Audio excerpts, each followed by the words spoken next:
네, 시작하겠습니다. 오늘은 로마서 21번째 시간입니다. 선악의 지식의 체계 안에서 하나님을 위하여 행하는 모든 것이 죄다. 로마서 2장 17절에서부터 20절까지 말씀입니다. 유대인이라 불리는 내가 율법을 의지하여 하나님을 자랑하며 율법의 교훈을 받아 하나님의 뜻을 알고 지극히 선한 것을 분간하며 맹인의 길을 인도하는 자여 어둠에 있는 자의 빛이요 율법에 있는 지식과 진리의 모범을 가진 자로서 어리석은 자의 교사요 어린아이의 선생이라고 스스로 믿으니. 아멘. 네, 제가 율법이라고 하는 것을 우리는 하나님의 말씀이라던가 하나님의 명령이라던가 어떤 성경책의 내용들 이런 것들을 율법이라고 이야기할 수 있지만, 제가 반복해서 말씀을 드리는 율법이라고 하는 것은 의식의 체계다 라고 말씀을 드렸죠. 그러니까 결국은 어떠한 의식의 체계를 가지고 있느냐. 그러니까 성경에서 율법이라고 하는 이 단어가 이제 헬라어로는 노모스라는 단어를 쓰고 이제 히브리어는 토라라는 단어를 쓰잖아요. 그럼 이 토라라는 단어가 나오면 우리는 무엇으로 이렇게 해석을 하시면 되냐면, 보시면 되냐면, 이게 어떠한 의식의 체계를 말하는 건지, 이게 생명나무를 이야기하는 건지 아니면 선악의 지식의 나무를 이야기하는 건지를 먼저 보셔야 된다라고 하는 거죠. 그래서 율법이라는 단어가 로마서에서 되게 중요한 단어 중에 하나이고, 또 성경 전체로 봐서도 율법이라고 하는 단어를 어떻게 해석하느냐는 되게 중요한 문제라는 거예요. 그래서 율법이라는 단어가 나오면은 두 가지, 이게 생명나무를 이야기하는 건지 선악의 지식의 나무를 이야기하는 건지를 우리가 보시면 좋을 것 같아요. 그래서 우리는 율법이라고 하는 것을 우리가 뭘 행하라고 준 게 아니라고 하는 거죠. 그래서 우리는 어떻게 오해할 수 있냐면, 그래, 우리가 못 지키니까, 율법을 다 지킬 수 없으니까 그래서 예수께서 오신 거지. 그래서 율법을 보면서 우리는 지킬 수 없는 거구나, 그래서 예수께 가야지라고 생각을 할 수 있잖아요. 그러면 예수께 가게 되면, 예수를 믿게 되면 더 잘 지킬 수 있는 건가요? 더 잘 지키라고 예수를 믿어야 되는 건가요? 그럼 예수를 믿기 전보다 예수를 믿은 이후에 내가 율법을 더 잘 지키는 그런 사람이 되는 건가요? 그러니까 여전히 그렇게 생각하고 있다라는 자체가 율법이라고 하는 것이 내 행위로 지켜야 된다라고 하는 생각을 가지고 있어서 그러한 이야기를 하는 거고, 율법을 지킨다라고 하는 것은 결국은 간직한다라고 하는 거죠. 그러니까 지킨다라고 하는 단어가 이제 샤마르라는 단어를 쓰는데, 샤마르라는 단어는 간직하다라는 뜻이고, 또 지키다, 보호하다, 파수하다 이런 뜻이 있어요. 그러니까 결국은 뭐냐면, 율법을 지킨다라고 하는 것은 율법이신 예수 그리스도가 내 안에 존재하게 되고, 그 예수 그리스도가 내 안에서 자기의 영역을 확장해 가는 것. 다시 말해서 우리의 옛 의식의 체계가 죽게 되는, 그것이 예수 그리스도가 나를 지키고 보호하는, 그러니까 예수 그리스도가 나를 지키고 보호한다는 자체는 내 안에서 예수 그리스도가 확장되어져서 나를 덮어버렸을 때, 그게 샤마르라는 단어인 거고, 그게 율법을 지킨다라고 하는 거예요. 그러니까 행위에 관한 게 아니에요.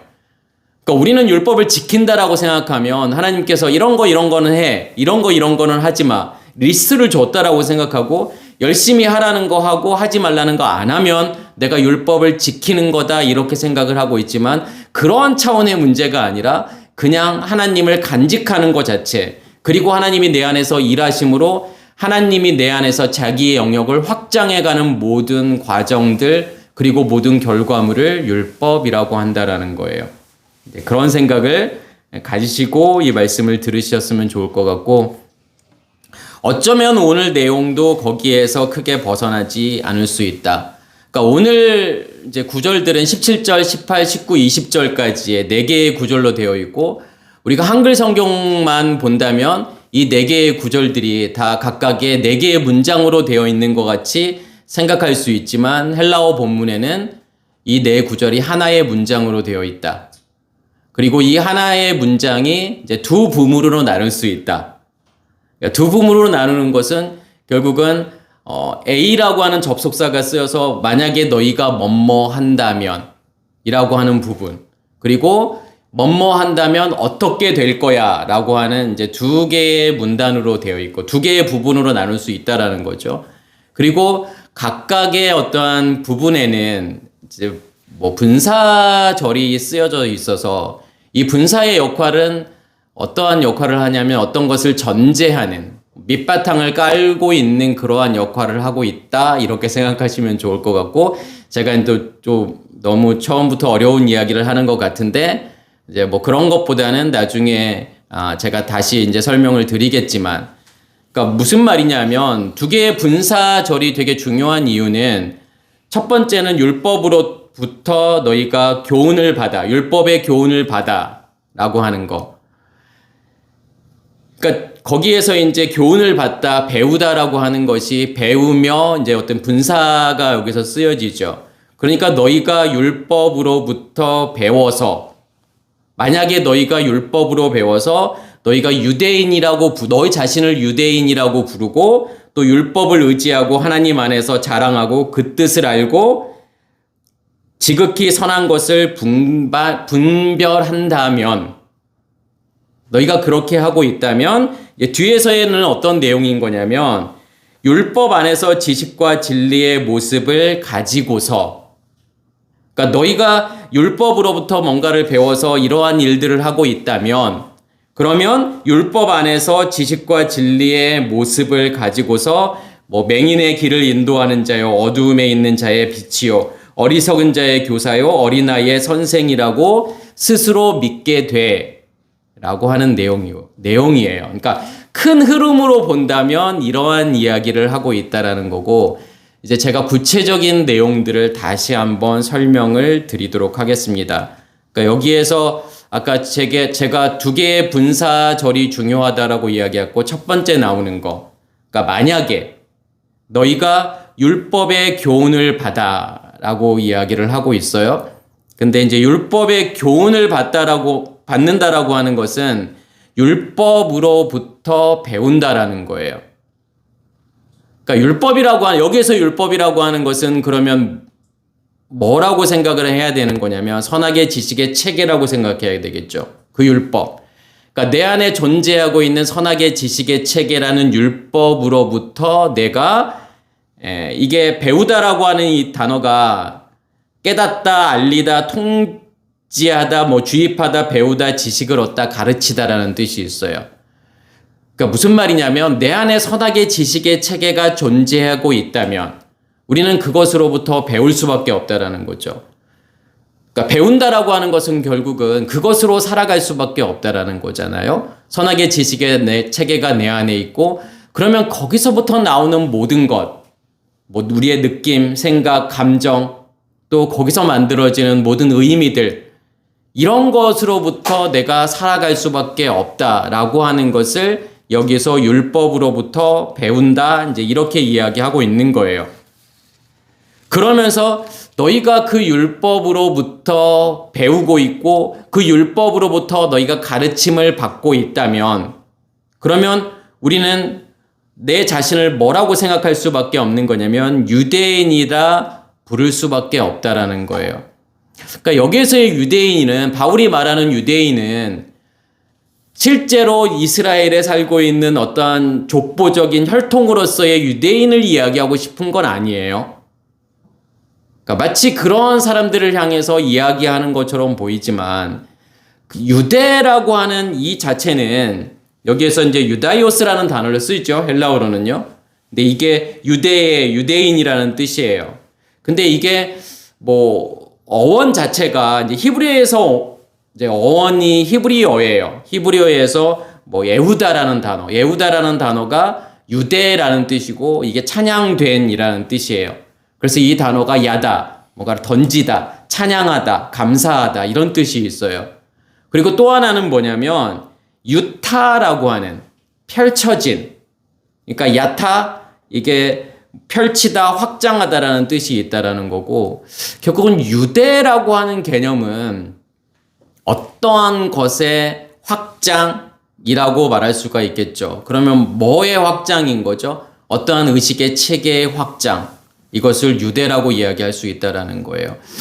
그래서 제가 뭐 예루살렘이라는 개념이라던가 유대라는 개념이라던가 사마리아라는 개념이라던가 이것을 좀 한마디로 설명할 수 있는 구절이 우리가 그 사도행전 1장 8절에 나오는 말씀이에요. 오직 성령이 너에게 임하시면 예루살렘과 온 유대와 사마리아와 땅끝까지 이르러 내 증인이 되리라. 그러면 우리는 그게 어떤 지역적인 확장이라고 생각을 할 수 있잖아요. 실제로 예루살렘, 이스라엘 땅에 있는 그 예루살렘에서부터 복음이 시작이 되어서 온 유대, 그리고 사마리아, 그리고 땅끝까지 복음이 전해진다라고 생각할 수 있지만 그러한 의미라기보다는 성령이 임했다라는 자체가 우리 안에 뭐가 만들어졌다라는 거냐면 하나님의 영역이 만들어졌다라는 거죠. 그러면 그 영역을 뭐라고 이야기하는 거냐면 예루살렘이라고 이야기하는 거예요. 그걸 지성소라고도 이야기할 수 있고 그것을 하늘이라고 이야기하는 거고 그 예루살렘의 확장을 무엇이라고 이야기하는 거냐면 유대라고 이야기하는 거예요. 그러니까 의식의 체계죠. 우리 안에 만들어지는 의식의 체계. 그것의 확장. 그러면 어떠한 의식의 체계가 내 안에서 만들어져서 그것이 확장된 유대의 상태냐를 말하고 있는 거죠. 그러니까 선악의 지식의 체계가 내 안에서 확장되어져 있는 그 유대를 이야기하는 거냐, 그 유대인을 이야기하는 거냐, 아니면 하나님의 의식의 체계, 다시 말해서 생명나무가 내 안에서 확장되어져서 만들어 놓은 유대를 말하는 건지를 생각을 해보셔야 된다라는 거예요. 그래서 네가 너 스스로를 유대인이라고 부르는데 그러면 과연 너는 어떠한 유대인의 상태인지를 지금 보라고 이야기하는 거예요. 그래서 제가 로마서를 이제 말씀을 드리면서 로마서 2장 9절에 악을 행하는 각 사람의 영에는 이제 영이라고 번역을 했지만 혼이라는 뜻이죠. 푸시케. 환난과 공고가 있으리니 먼저는 유대인에게요. 그리고 헬라인에게며. 여기에서도 유대라는 개념이 나오고 헬라라는 개념이 나오잖아요. 근데 유대와 헬라라는 어떠한 의미가 있는 거냐면 제가 앞에서 말씀을 드렸던 것처럼 온 유대와 사마리아와 땅끝이라고 하는 이 개념을 헬라라고 보시면 돼요. 그래서 이 헬라라고 하는 단어는 야반이라는 단어인데 야반이라고 하는 단어가 거품이 일어나다. 그러니까 거품이 일어난다라고 하는 것은 뭐가 지금 일어나고 있다라는 거죠? 발효가 일어나고 있다라는 거고 성경에서 발효라는 의미는 확장이라고 보시면 좋을 것 같아요. 그래서 유대의 상태가 확장된 것을 여기에서는 헬라라고 이야기하는 거다. 그러면 여기에서 악을 행하는 각 사람의 혼내는 그걸 뭐라고 이야기한다는 거죠? 그것을 유대라고 이야기한다라는 거예요. 그러니까 선악의 지식의 체계죠. 그 혼에는 뭐가 있을 거냐면 환난과 공고가 있으리니 여기서 환난과 공고라는 것은 결국은 우리의 겉사람의 죽음이라는 환난과 공고가 있을 수밖에 없다라는 거예요. 그러니까 우리의 겉사람이 존재하고 있다라고 하는 것을 악을 행하는 각 사람의 영, 여기 혼이라고 이야기하는 거고 그것을 유대라고 이야기하는 거고 하나님의 심판이라고 하는 것은 그렇게 유대로부터 시작을 해서 우리 전체로 확장되어져 갈 거라는 거죠. 우리의 겉사람의 죽음이라는 거. 이제 그러한 의미에서의 이제 유대를 이야기하는 거고 마태복음 27장 37절에는 보면 그 머리 위에 있는 유대인의 왕 예수라 쓴 죄패를 붙였더라. 그러니까 예수께서 십자가에 못 박혀 돌아가셨을 때 그 십자가 위에 어떠한 이 죄표가 붙어 있었다라는 거죠. 유대인의 왕이라고 하는 그러한 표말이 붙어 있었다라고 하는 거죠. 이게 요한복음에서는 요한복음 19장 19절에 보면은 이제 빌라도가 뭐라고 쓰는 거냐면 나사렛 예수 유대인의 왕이라고 쓰니까 대제사장들이 와서 이제 뭐라고 하는 거죠? 아니 어떻게 유대인의 왕이라고 쓰느냐? 자칭 유대인의 왕이라 써야지. 그렇지만 빌라도가 그것을 받아들이지 않아요. 그래서 유대인의 왕이라고 이제 거기에 편말을 붙이게 되죠. 그러면 성경에서 왜 굳이 예수 그리스도, 예수의 십자가의 죽음, 그 위에다가 유대인의 왕이라고 하는 그 편말이 붙어 있게 되는 걸까요? 그게 무슨 의미가 있을까요? 유대인의 왕. 그러니까 우리가 예수께서 이 땅에 유대인의 왕으로 오셨다라고 하는 개념이 뭐예요? 그럼 진짜 유대인들, 그 이스라엘에 살고 있는 그 유대인들의 왕으로 오셨다는 건가요? 그 메시아로 오셨다는 것을 말하고 싶은 건가요? 아니요. 진짜 유대로 존재하고 있는, 선악의 지식의 체계, 그 율법으로 존재하고 있는, 그 유대로 존재하고 있는 우리에게 예수께서 무엇으로 오신 거냐면 왕으로 오셨다라는 거예요. 그러니까 왕이라고 하는 이 멜레크라는 단어는 말라크, 다스리고 지배하고 통치하는 거예요. 그게 왕이에요.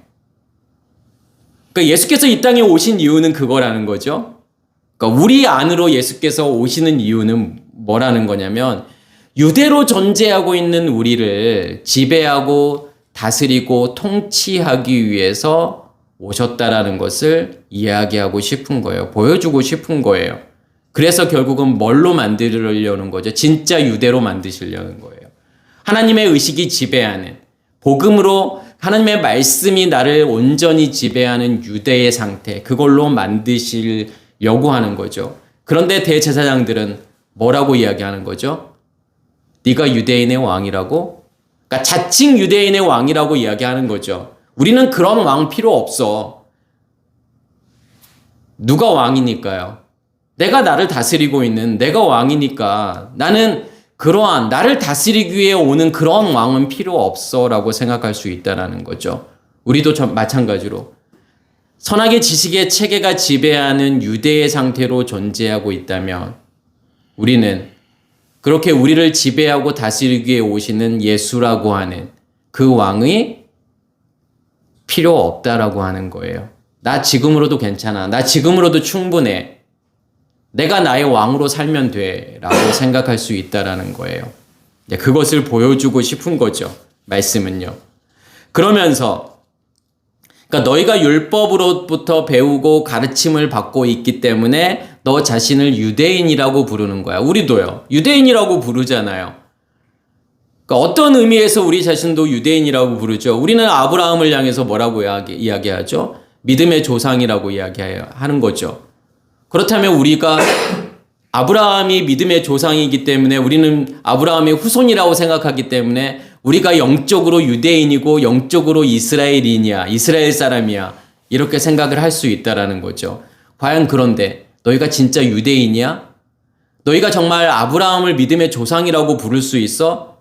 라고 이야기하고 싶은 거예요. 만약에 너희가 율법으로부터 배우고 있는 거라면 율법이라는 의식의 체계, 그 선악의 지식의 체계로 너희가 만들어진 상태라면 너희가 말하는 유대인이라고 하는 것은 선악의 지식의 체계가 만들어 놓은 유대인일 수밖에 없다라는 거고 너희가 율법을 의지하고 하나님을 자랑하며 그러니까 여기에서 율법을 의지한다라고 하는 이 단어가 에빠나 빠우오마이라는 단어를 써요. 근데 이 단어는 뭐냐면 쉬다, 휴식하다, 쉼을 얻다, 위안을 얻다, 의지하다라는 뜻이에요. 그러니까 대부분의 의미는 어떤 의미냐면 쉬다라는 뜻이에요. 쉬다,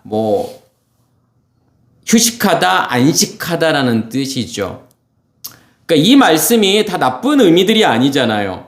율법을 의지하고 하나님 안에서 자랑하고 그 뜻을 알고 지극히 선한 것을 분별하며 그러니까 이러한 내용들이 다 나쁜 의미들이 아니잖아요. 당연히 그렇게 살아야 되는 거죠. 그런데 무엇에 의해서 너희가 그렇게 하고 있느냐를 말하고 있는 거예요. 만약에 선악의 지식의 체계가 만들어 놓은 것에 의해서 너희가 그렇게 율법을 의지하고 하나님을 자랑하고 있다면 그것은 정말 하나님을 의지하는 것이 아니라고 하는 것을 보여주고 싶은 거죠. 그래서 의지하다라는 단어가 여기서는 의지하다라고 번역을 했지만 쉼이고 안식이라고 하는 거죠. 율법 안에서. 율법으로 너희가 쉬려고 하고 안식하려고 하는 것들. 진짜 그 안에 쉼이라고 하는 게 있을까요? 정말 안식이라고 하는 게 있을까요? 율법 안에서요. 우리가 율법 안에서 정말 열심히 뭔가를 했었잖아요. 교회도 열심히 다니고 성경도 열심히 읽고 기도도 열심히 하고 금요철야 그 다음에 새벽 예배 헌금도 열심히 내고 그렇게 하나님이 하라는 거 열심히 하고 하지 말라는 거 안 하면서 그렇게 살았는데 그 안에 정말 쉼이 있었나요? 정말 안식이 있었나요? 그렇지 않다라는 거죠. 그렇게 하는 일들이 나에게는 쉼이고 안식이 아니라 무거운 짐이었다라는 거예요. 그러니까 여기에서도 율법 안에서 너희가 율법 안에서 의지하는 것들, 그 쉼을 얻으려고 하는 것들은 진짜 쉼이 아니라고 하는 것을 보여주고 싶은 거죠. 진짜 쉼이라고 하는 것은요, 안식이라고 하는 것은요, 하나님이 내 안에 계시고 하나님이 내 안에서 하나님의 영역을 확장시켜 가는 거, 넓혀 가는 거, 그게 우리에게 안식이라고 하는 거예요. 그래서 제가 느헤미야서를 이야기할 때 느헤미야라고 하는 것은 한마디로 이야기하면 뭐라고 했죠? 거기서 말하고 싶은 것은요, 성벽 건축이잖아요. 그러니까 성벽이라고 하는 것은 어떤 의미인 거냐면 성전의 확장이라고 보셔야 돼요.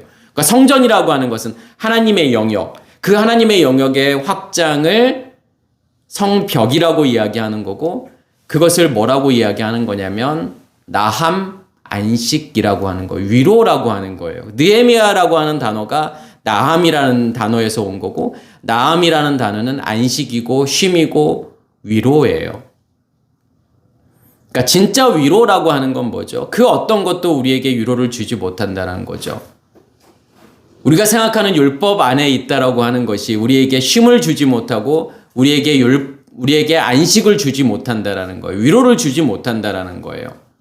어디 안에 있을 때요? 하나님 안에 있을 때.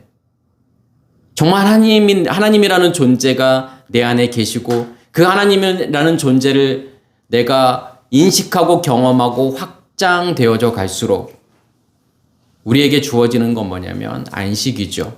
쉼이에요. 그래서 무엇이 주는 안식이고 쉼을 이야기하느냐? 이제 이런 것을 보셔야 되겠죠. 그리고 하나님을 자랑하며, 그러니까 자랑한다라고 하는 것은 결국은 내 안에 있는 것을 드러내는 것. 이제 이걸 자랑한다라고 이야기하는 거죠. 그러면 어떤 하나님을 내가 지금 자랑하고 있는 건지, 내가 율법으로 만들어 놓은 그 하나님을 내가 드러내고 있는 건지, 정말 내 안에 계시는, 내 안에 존재하는 그 하나님을 드러내는 건지. 이게 히브리어로는 할랄이라고 하는 단어를 쓸 수 있고, 할랄이라고 하는 단어는 밝아지다, 명백해지다, 빛나다, 과시하다 이런 뜻이 있어요. 하나님이 내 안에서 더 명확해지고 더 밝아지고 더 선명해지는 것. 그렇게 되었을 때 내가 그 하나님을 드러내게 될 수 있고 그 하나님을 자랑할 수 있다라고 하는 거죠. 그래서 이 할랄에서 온 단어가 할렐루야라는 단어예요. 그러니까 할렐루야라고 하는 단어는 아무나 할 수 있는 것이 아니라 하나님이라는 존재가 내 안에서 명확해질 때, 우리는 아무 의미 없이 그냥 할렐루야를 이야기를 하잖아요. 근데 그러한 의미가 아니라는 거예요. 그냥 하나님이라는 존재가 내 안에서 명확해졌을 때 우리가 할렐루야라고 이야기할 수 있는 거고, 하나님을 드러낼 수 있고 하나님을 자랑할 수 있다는 거예요. 지금 어떤 하나님을 내가 자랑하고 있느냐의 문제겠죠. 얼마든지 우리는 율법 안에 있으면서도 내가 하나님을 믿고 있고 하나님을 의지하고 있고 하나님을 자랑하고 있고 하나님을 전도한다라고 생각하죠. 그러면 어떤 하나님을 내가 지금 전하고 있느냐, 이것을 보셔야 되겠죠. 그래서 고린도후서 10장 13절에 보면은 그러나 우리는 분수 이상의 자랑을 하지 않고 오직 하나님이 우리에게 나누어 주신 그 범위의 한계를 따라 하노니 곧 너희에게까지 이른 것이라. 분수 이상의 것을 자랑하지 아니하고 하나님께서 우리에게 주신 그 범위의 한계를 따라서 자랑하라고 이야기하는 거고, 여기에서 분수 이상이라고 하는 것은 아메트로스라는 단어를 써요. 그러니까 아메트로스라는 단어는 헤아릴 수 없는, 한없는이라는 뜻이고, 이게 알파 뭐뭐 아니다라는 것과 그 다음에 메트론이라고 하는 것은 측량, 측정, 척도, 양이라는 뜻이에요. 그러니까 측량할 수 없다라는 거예요.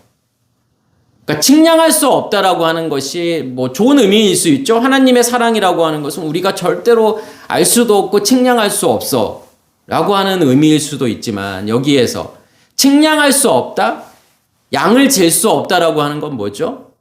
결국은 나도 모르는 거, 알 수 없는 거, 이해할 수 없는 거 라는 의미가 있겠죠. 그게 분수 이상이라는 거예요. 그러니까 내 안에서 경험되어지지 않는 하나님, 내가 인식할 수 없는 하나님, 내가 알 수 없는 하나님을 내가 자랑할 수 없다라고 하는 거예요. 그러니까 칭량한다라고 하는 것은 뭐냐면 내가 이해되고 경험되어졌을 때 그만큼이 성경에서 칭량한다라고 이야기하는 거죠. 그래서 성경에서 뭐 장광고, 장은 무엇이고 광은 뭐고 고는 뭐고 막 이런 표현들이 나오잖아요. 그러니까 계시록에서도 보면은 거기에 예루살렘 성전이 나오는데 예루살렘 성전의 가로 세로 높이가 같아. 12,000 스타디온이라고 이야기를 하잖아요. 그래서 굳이 우리가 성경을 보다 보면 왜 뭐 지성소는 몇 큐빗이고 성소는 몇 큐빗이고 성전의 사이즈는 어떻고 막 이런 내용들이 나오잖아요. 측량을 다 하잖아요. 그리고 뭐 예를 들어서 인구 조사를 하잖아요. 이스라엘 백성들이 광야로 와서 첫 번째 인구 조사, 두 번째 인구 조사 셌더니 60만이고 그러면 그 인구 조사를 한다던가 뭐 성전의 크기를 측량한다던가 이런 거는 뭘 의미하는 걸까요? 보게 된다라는 거예요. 그 사이즈가 나왔다라고 하는 것은 측량했다라고 하는 것은 내가 그 상태가 되었다라는 거예요. 그러니까 측량할 수 없다라는 것은요. 나와 상관이 없는 거예요. 그러니까 나와 상관이 없는 그 예수 그리스도는 절대로 측량할 수 없는 거지만 그 예수 그리스도가 내 안에 들어오셔서 만들어지는 하나님의 영역이라고 하는 것은 그러니까 측량한 만큼이 영역이라는 거죠. 그러니까 우리도 그러잖아요. 땅을 갖고 있는데 내가 그것을 측량을 해야 내 땅이잖아요. 측량을 해서 펜스를 쳐놔야 여기는 내 땅이야 이야기할 수 있는 거지. 측량 안 하고서 아무리 여기까지는 내 땅이야 우겨봤자 아무 의미가 없는 거잖아요. 그러니까 여기서도 마찬가지예요. 측량이 되었다라는 것은 내가 측량되어진 만큼 하나님을 인식하고 경험했다라고 하는 거예요. 그래서 측량할 수 없는 것으로 자랑하지 말라는 거예요. 너희가 알 수 없는, 경험되어지지 않는 하나님, 그 하나님에 대해서 이야기하지 말라는 거예요. 그건 자랑할 수 없어. 그럼 무엇을 자랑하라고 이야기하는 거냐면 우리에게 나누어 주신 그 범위의 한계를 따라, 범위라고 하는 것은 영역이에요. 그러니까 측량할 수 있는 영역만큼 자랑을 하라고 하는 거죠. 당연히 그럴 수밖에 없잖아요. 내가 경험되어지지 않는 하나님을 전하는 것을 거짓 증거라고 이야기를 해요. 거짓 증거를 안 하려면요. 내가 내 안에서 측량된 하나님, 내 안에서 측정된, 인식하고 경험하는 하나님, 그만큼만 우리가 전할 수 있다라고 하는 거죠. 그래서 측량이라고 하는 것은 결국은 오순절의 핵심이라고 하는 것은 제가 뭐라고 말씀을 드렸냐면 방언과 통병과 예언이라고 말씀을 드렸어요. 방언이라고 하는 것은요. 알아들을 수 없는 거예요. 측량할 수 없는 거예요. 측정할 수 없는 거예요. 그렇지만 하나님이 내 안에 계셔서 그 하나님을 내가 경험하게 되고 인식하게 되면 그 하나님은 그만큼 내가 측량하고 측정이 된다라는 거. 그게 통변이라는 거예요. 알 수 없는 하나님을 내가 경험하고 있고 이해하고 있으면 그것을 통변이라고 이야기하는 거고 그러면 그만큼을 내가 밖으로 드러낼 수 있는 거잖아요. 그것을 예언이라고 이야기하는 거고 여기에서의 자랑이라고 이야기를 하는 거예요. 그래서 하나님께서도 내 이웃을 내 몸같이 사랑해라고 말씀을 하시잖아요. 그건 뭐죠? 무엇으로 사랑하라고 하는 거죠? 가진 것으로요. 그러니까 너는 이웃을 사랑하는데 네가 가지고 있는 만큼만 사랑할 수 있는 거야. 네 안에서 측정된 만큼만, 네가 경험하고 인식하는 만큼만 그렇게 자랑할 수 있는 거야. 이웃을 사랑할 수 있는 거야 라고 하는 것이죠. 없으면요. 하나님이 존재하지 않으면 사랑할 수 없다라는 거예요. 그래서 내 이웃을 내 몸같이 사랑하라고 하는 것은 너희가 인식하고 경험하는 만큼 그렇게 사랑할 수 있다라는 거고 하나님의 뜻을 알고 지극히 선한 것을 분간하며 하나님의 뜻이라고 하는 것이 이게 텔레마라는 단어를 쓰죠. 이게 뜻, 의지라는 뜻이고 원함이에요. 그래서 이게 텔로라는 원하다, 바라다, 갈망하다. 우리가 율법으로 하나님의 뜻을 이해하려고 하면 절대로 하나님의 뜻을 이해할 수 없다라는 거예요. 우리는 너무 쉽게 이야기를 하죠. 이게 하나님의 뜻이야. 이게 하나님이 원하는 거야. 이게 하나님이 바라는 거야. 그럼 뭐가 하나님의 뜻이죠? 뭐가 하나님이 원하고 바라는 건가요? 하나님 말씀 열심히 지키는 건가요? 하라고 하는 걸 열심히 하고 하지 말라는 거 안 하고 그렇게 살아가는 것이 하나님이 원하시는 건가요? 하나님이 바라시는 하나님의 뜻이라는 걸까요? 그렇게 알고 있다면, 너희가 그 하나님의 뜻을 그렇게 알고 있다면 그것은 하나님의 뜻이 아니라고 하는 거죠. 아까 제가 뭘 전제하고 있다라는 거죠. 너희가 율법으로부터 배워서 율법으로부터 가르침을 받아서 하나님의 뜻을 알고 있다면 그것은 하나님의 뜻이 아니라고 하는 거예요. 그리고 지극히 선한 것을 분별하며 분간하며, 지극히 선한 것이라고 번역된 단어가 디아페로라는 단어를 쓰고, 이 디아페로라는 단어는 퍼지게 하다, 다르다, 구별하다, 뭐뭇보다 낫다, 우월하다. 그러니까 율법으로부터 너희가 배워서 그 가르침으로 너희가 지극히 선한 것을 분간한다면, 지극히 선한 것이라고 번역된 단어가 아까 제가 말씀을 드렸던 것처럼 다르다, 구별하다, 우월하다. 누가 하는 이야기죠, 이게요? 바리새인들이 하는 이야기잖아요. 나는 너희들과 달라. 그러니까 바리새인이라고 하는 단어가 파라시, 나누다, 구별하다라는 뜻이에요. 그러니까 좋은 뜻일 수 있죠.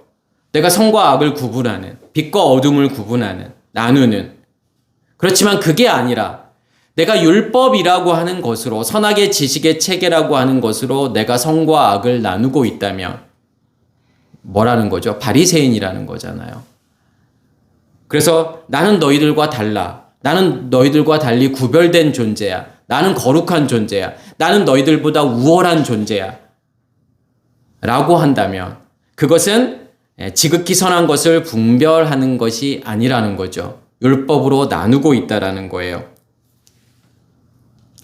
그리고 이게 분간한다라고 하는 단어가 이제 도끼마조르라는 단어를 쓰고, 도끼마조라는 단어는 살피다, 조사하다, 확증하다, 증명하다라는 뜻이죠. 그것으로 증명하려고 하는 거예요. 내가 얼만큼 하나님을 사랑하고 있는 건지. 그러니까 나는 뭐 금식도 하고 있고, 나는 너희들과 달라. 나는 11조도 하고 있고, 나는 거룩하게 살려고 하는 사람들이야. 내가 이만큼 하나님을 사랑하고 있어. 그러니까 우리도 그럴 수 있다라는 거잖아요.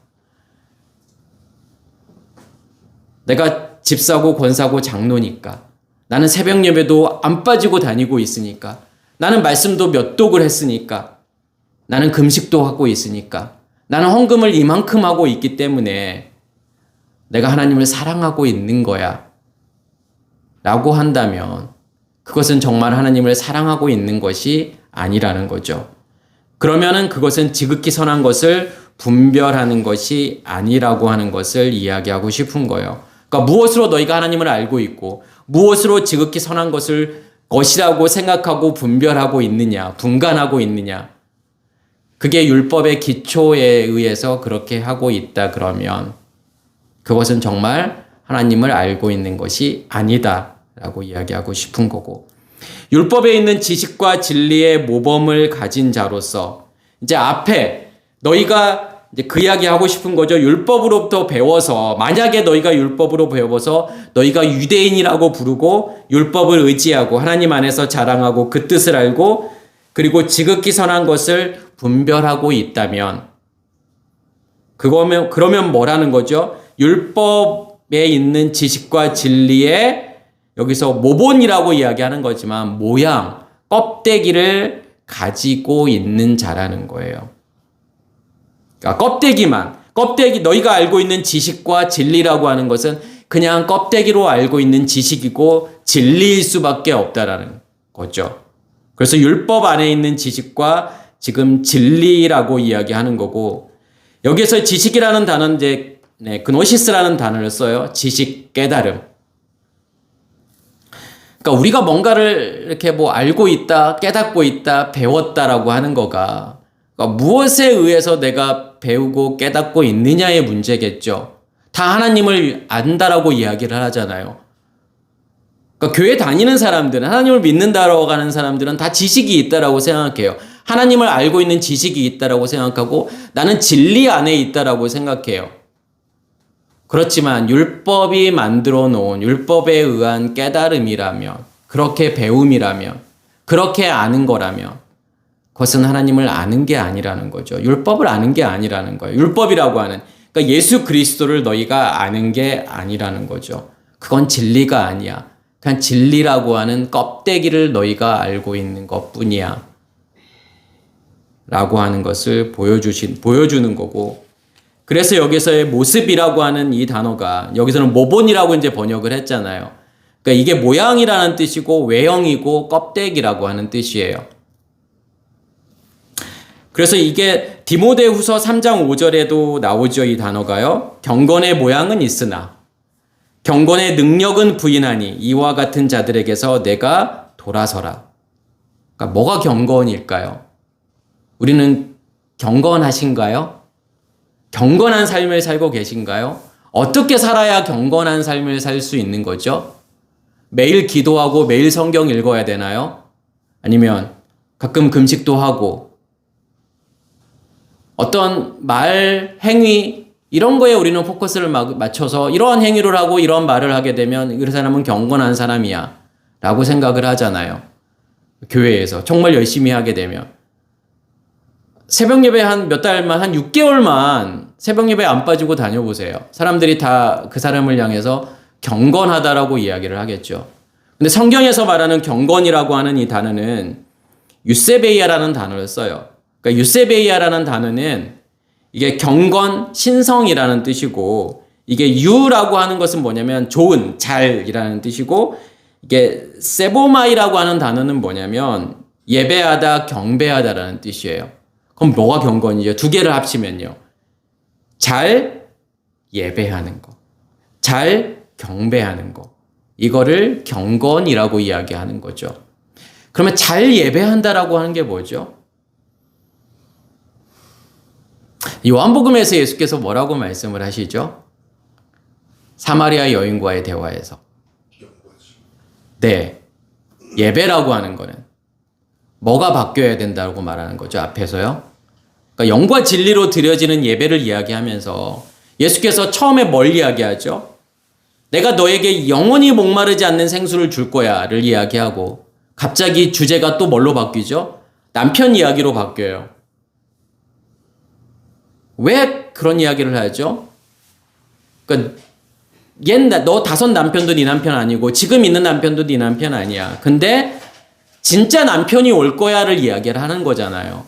무슨 관계가 있죠? 생수와 남편과 예배가. 이 세 단어가 무슨 관계가 있을까요? 남편이 바뀌어야 된다라는 거예요. 진짜 남편이 오게 되면, 그러니까 그리스도라는 진짜 남편이 오게 되면 너희가 그 그리스도로부터 영원히 목마르지 않는 생수를 마시게 될 거야. 그 생수를 마시게 되면 그걸 뭐라고 이야기하는 거죠? 그것을 영과 진리라고 이야기하는 거예요. 그것을 예배라고 이야기하는 거예요. 그럼 예배라고 하는 것의 핵심은 뭐죠? 남편이 바뀌어야 된다라는 거예요. 그럼 누가 경건한 자죠? 어떤 사람이 경건한 사람이죠? 남편이 바뀐 사람. 남편이 바뀌어서 그 남편으로부터 영원히 목마르지 않는 생수를 먹고 있는 사람. 내 안에 하나님의 영역이 만들어져서, 지성소가 만들어져서, 하늘이 만들어져서 그 하늘에서부터 나오는 양식을 먹고 있는 사람이 경건한 사람이라는 거죠. 하나님이 내 안에 존재하지 않는데, 하나님이 내 안에 계시지 않는데, 내 안에 그 생명이 없는데, 내가 다른 곳으로 뭔가 열심히 한다고 해서 그걸 경건이라고 말하는 게 아니에요. 무슨 새벽 예배를 하고, 성경을 몇 독을 하고, 하루에 기도를 몇 시간씩 하고, 그것을 경건이라고 말하지 않는다라는 거죠. 그냥 존재의 의무. 너 안에 남편 있어? 진짜 남편이 있어? 그래서 그 남편으로부터 너희가 그 생수를 먹고 있고, 그 예배가 너희 안에서 이루어지고 있어? 그 예배라고 하는 것은 결국은 엎드리다 경배하다라는 뜻이에요. 샤하. 엎드리고 경배한다라는 것은 우리의 겉사람의 죽음을 이야기하는 거잖아요. 내가 죽은 만큼, 내 겉사람이 죽은 만큼을 예배라고 이야기하는 거고, 그것을 경건이라고 이야기한다라는 거예요. 그러면 경건의 모양은 있다라고 하는 것은 결국은 뭘 이야기하는 거죠? 그냥 형식만 있는 거예요. 껍데기만 있는 거예요. 경건의 껍데기요. 다시 말해서 누가 존재하지 않는 걸까요? 하나님이 내 안에 존재하지 않는 거고, 그 생명이 내 안에 존재하지 않는 상태를 이야기하는 거예요. 그게 경건의 모양만 있다라는 거예요.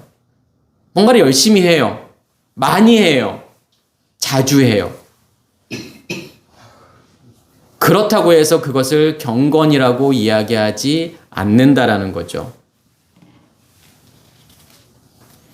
이 같은 자들에게서 내가 돌아서라 라고 이야기하는 거고, 이게 바로 성경이 말하는 회개라고 하는 거예요.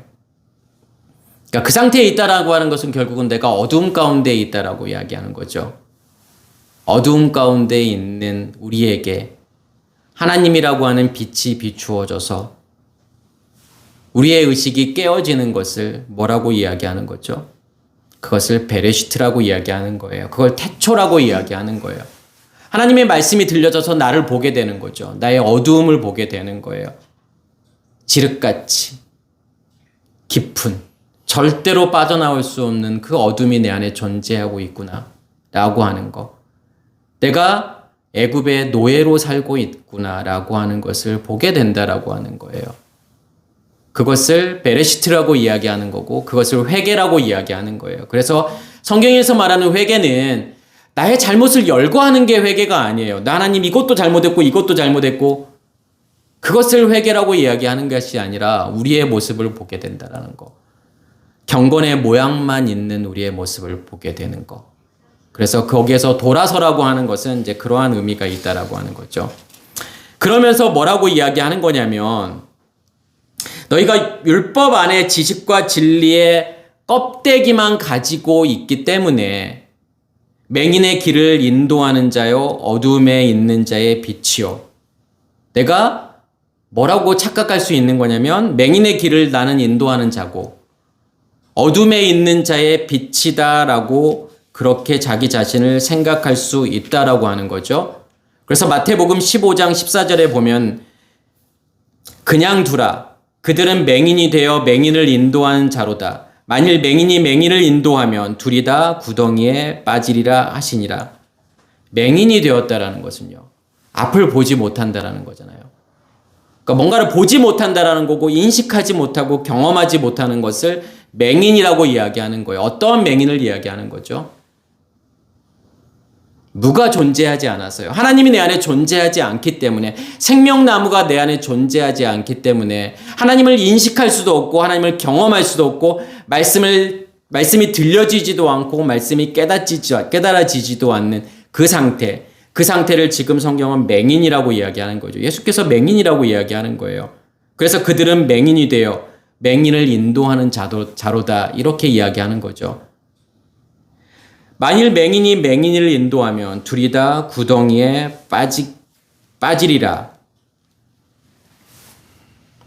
내가 경험하지 못하고 내가 인식하지 못하는 그 하나님을 전하는 게 결국은 내가 맹인이면서 맹인을 인도하는 그것일 수밖에 없다라고 이야기하는 거고, 요한복음 9장 39절에서 41절에 보면은 예수께서 이르시되 내가 심판하러 이 세상에 왔으니 보지 못하는 자들은 보게 하고 보는 자들은 맹인이 되게 하려 함이니라 하시니, 바리새인 중에 예수와 함께 있던 자들이 이 말씀을 듣고 이르되 우리도 맹인인가? 그때 예수께서 이르시되 너희가 맹인이 되었더라면 죄가 없으려니와 본다고 하니 너희 죄가 그대로 있느니라. 여기에서 예수께서 이르시되 내가 심판하러 이 세상에 왔으니, 뭘 심판하러 오신 거죠? 이 세상을요. 그러니까 세상이라고 하는 단어, 성경에서 세상이라고 하는 단어는 우리가 생각하는 이러한 보여지는 세상을 말하는 것이 아니죠. 어떤 질서 체계를 이야기하는 거죠. 그러니까 율법이라고 하는 그 세상, 선악의 지식의 체계가 만들어 놓은 그 세상을 이야기하는 거고, 그것을 심판하러 예수께서 오셨다라는 거고, 보지 못하는 자들은 보게 하고, 그러니까 보지 못한다라고 하는 것은 결국은 생명나무가 없는 자들이 보지 못하는 거잖아요. 하나님을 인식하고 경험하지 못하는 자들을 보게 한다라는 것은 결국은 예수 그리스도께서 내가 너희 안에 들어가서 너희 안에 존재함으로 나를 경험하게 만들 거야. 하나님을 인식하고 경험하게 만들 거야 라고 하는 것을 보게 한다라고 이야기하는 거고, 보는 자들은 맹인이 되게 하려 함이라. 그럼 뭘로 보고 있다라고 하는 거죠?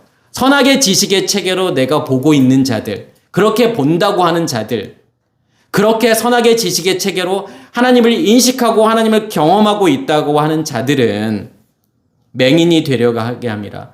그럼 맹인이 된다라고 하는 것은요, 그 선악의 지식의 체계로 더 이상 보지 못하게 만들 거라는 거죠. 그걸 뭐라고 이야기하는 거냐면 그것을 심판이라고 이야기하는 거예요. 그 세상을요.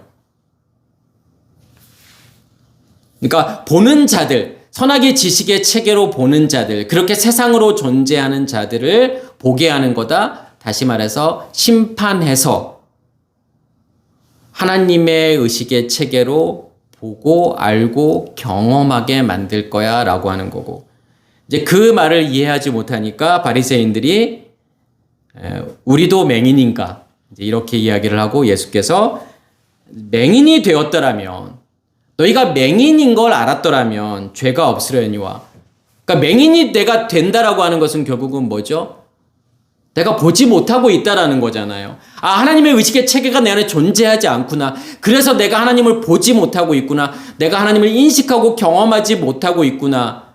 라는 것을 아는 자들은 죄가 없으려니와. 그걸 안다라고 하는 것은 무엇을 통해서 안다라는 거죠? 내 안에 뭐가 있기 때문에요. 선악의 지식의 체계가 아니라 생명나무가, 하나님의 의식의 체계가 내 안에 존재하고 있기 때문에, 빛이 내 안에 존재하고 있기 때문에 빛을 통해서 나의 어두움을 보게 되는 거잖아요. 아, 선악의 지식의 체계로 그렇게 보고 있었구나. 내가 맹인이었구나. 내가 앞을 보는 자가 아니었구나라는 것을 알게 되는 거. 그게 죄가 없는 거잖아요. 죄라는 게 뭐죠? 왜 맹인이 죄죠? 그러니까 선악의 지식의 체계가 존재하고 있다라는 거, 그것으로 내가 하나님을 보고 있다라는 거. 다시 말해서 생명나무가 내 안에 없어서 그것으로 하나님을 보지 못하고 있는 것을 죄라고 이야기하는 거예요. 그래서 죄는 행위가 아니라니까요. 어떤 행위, 특정 행위 자체를 죄라고 말하는 게 아니라 너 안에 어떠한 체계가 있는데, 어떠한 시스템이 존재하고 있는데, 어떠한 나무가 있는데, 만약에 우리 안에 선악의 지식의 나무가 있다면 그냥 그 자체를 죄라고 이야기하는 거예요. 거기서 나오는 모든 것들이요. 거기서 나오는 우리의 감정, 느낌, 생각, 거기서 만들어지는 모든 의미들 그냥 다 죄인 거예요. 그래서 제가 그 말씀을 드리잖아요. 아무것도 안 하고 있어도 죄예요. 그냥 숨만 쉬고 있어도 죄라는 거예요. 내 안에 선악의 지식의 체계로 존재하고 있다면, 그 시스템으로 존재하고 있다면, 그런데 그 시스템이 바뀌는 게 뭐죠? 그 선악의 지식의 체계가 죽는 거, 내가 진짜 눈을 뜨게 되는 거, 그러면 죄가 없어지게 되겠죠. 그 선악의 지식의 체계가 없어지게 되는 거잖아요. 그러니까 예수께서 이 말씀을 하시는 거예요. 맹인이 되었더라면, 다시 말해서 생명나무가 너희 안에 존재해서 너의 선악의 지식의 체계를 보고 있다면 죄가 없는 거죠. 그런데 보고 있다고 하니 너희 죄가 그대로 있다. 뭘로 보고 있다고 하니까요? 선악의 지식의 체계로, 율법으로 보고 있다고 하니까, 그러면 죄가 없어질 수가 없잖아요. 그냥 그 상태가 죄니까요. 그러니까 죄가 그대로 있느니라 이렇게 말씀을 하시는 거예요.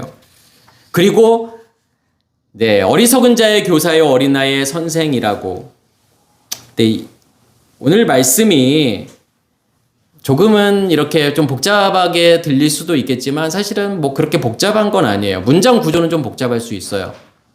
그래서 뭐 그것은 제 몫이니까 제가 열심히 이제 연구해서 말씀을 드리는 거고, 그냥 좀 쉽게 받아들인다면 결국은 어떠한 체계 질서가 내 안에 존재하고 있어서 너희가 그것으로 지금 뭐 유대인이라고 부르고 율법을 의지하고 있고 하나님 안에서 자랑하고 뭐 그 뜻을 알고 또 지극히 선한 것을 분별하고 있느냐라고 하는 것을 물어보는 거예요.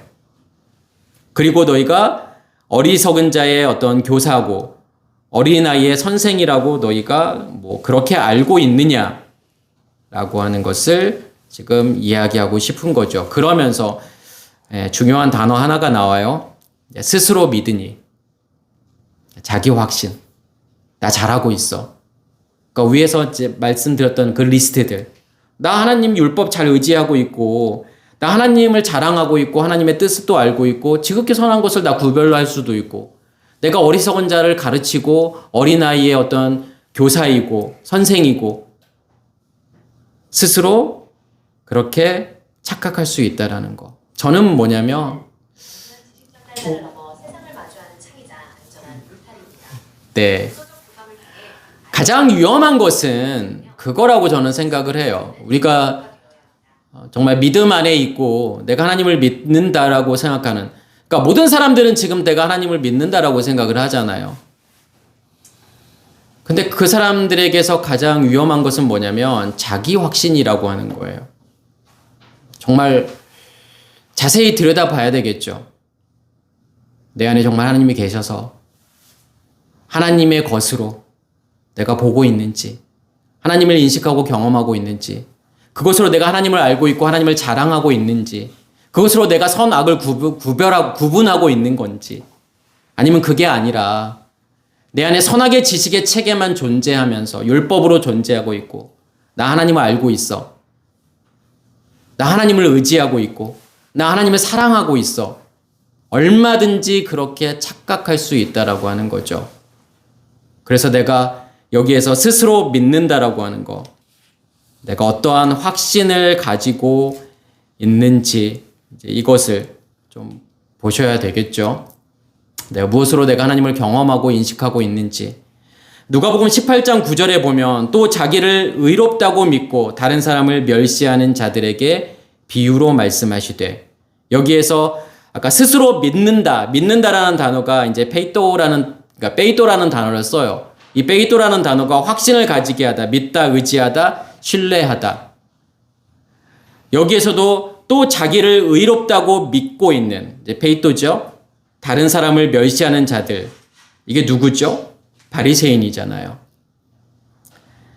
10절에 보면 두 사람이 기도하러 성전에 올라가니 하나는 바리새인이요 하나는 세리라. 바리새인은 서서 따로 기도하여 이르되, 하나님이여 나는 다른 사람들 곧 토색, 불의, 간음하는 자들과 같지 아니하고 이 세리와 같지 아니함을 감사하나이다. 나는 일해에 2번씩 금식하고 또 소득의 11조를 드리나이다 하고. 이게 누가 하는 이야기냐면 바리새인들이 하는 이야기죠. 스스로 믿는다라는 거예요. 스스로 확신을 가지고 있다라는 거예요. 나 하나님 이렇게 세상과 구별되어 잘 살아가고 있습니다. 나 하나님 잘 믿고 있습니다. 나는 저 바리새인, 그러니까 저 세리와도 나는 같지 않고 하나님이 하라는 거 열심히 하고 있고 하나님이 하지 말라는 거 안 하고 그렇게 날 잘 살아가고 있습니다. 나는 11조도 하고 있고 나는 금식도 하고 있습니다.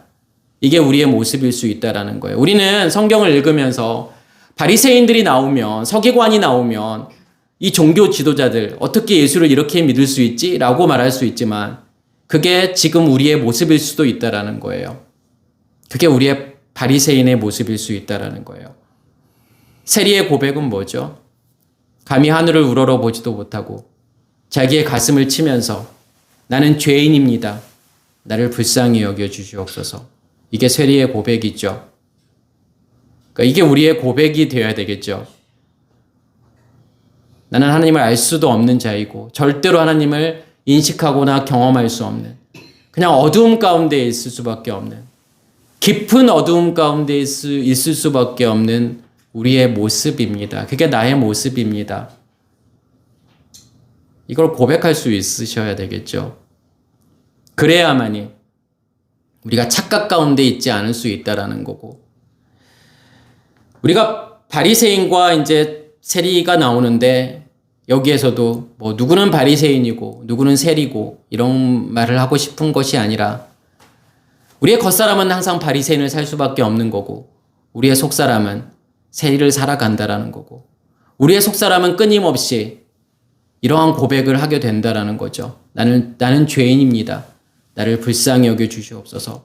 이 고백을 할 수밖에 없는 거고, 결국은 예수께서 말씀하시는 것은 내가 너희에게 이르노니 이에 저 바리새인이 아니고 이 사람이 의롭다 하심을 받고 그 집으로 내려갔으니 무릇 자기를 높이는 자는 낮아지고 자기를 낮추는 자는 높아지리라 하시니라. 네. 그래서 이제 이렇게 말씀을 하시면서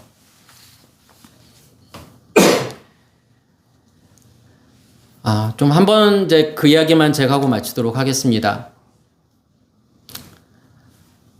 내가 하나님을 위해서 하고 있는 모든 일들, 하나님을 위해서 산다라고 하는 모든 것들, 자, 무엇을 가지고서, 어떠한 의식의 체계를 가지고서 내가 하나님을 위하여 한다라고 하는 건지, 이거에 대해서는 좀 깊이 생각을 하셨으면 좋겠어요.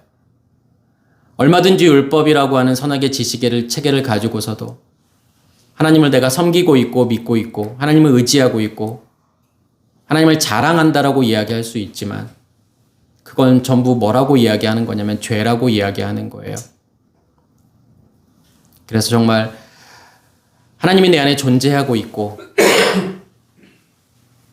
그리고 그 하나님을 내가 인식하고 경험하고 하는 일들. 그래서 복음이라고 하는 것은 내가 어떤 것을 하는 게 아니다라고 말씀을 드렸죠. 어떤 선택을 하는 게 아니다. 선택은 100% 하나님께서 하시는 거라는 거. 내가 자유의지가 있어서 내가 뭔가를 선택하는 것이 아니라 그냥 하나님께서 일방적으로 우리의 삶을 이끌고 가신다. 우리에게 있어서의 우연이라는 없다. 라고 하는 거죠. 100%요. 그냥 하나님께서 이끌어 가시는 대로 그렇게 살아갈 수밖에 없고 우리의 선택이 아니라고 하는 거. 그러니까 내가 이런 선택을 했기 때문에 내가 이 상태에 있겠지. 내가 잘못된 선택을 해서 내가 죄를 범하고 있지. 죄 가운데 있지. 내가 심판을 받고 있지. 벌을 받고 있지. 그런 게 아니라는 거죠.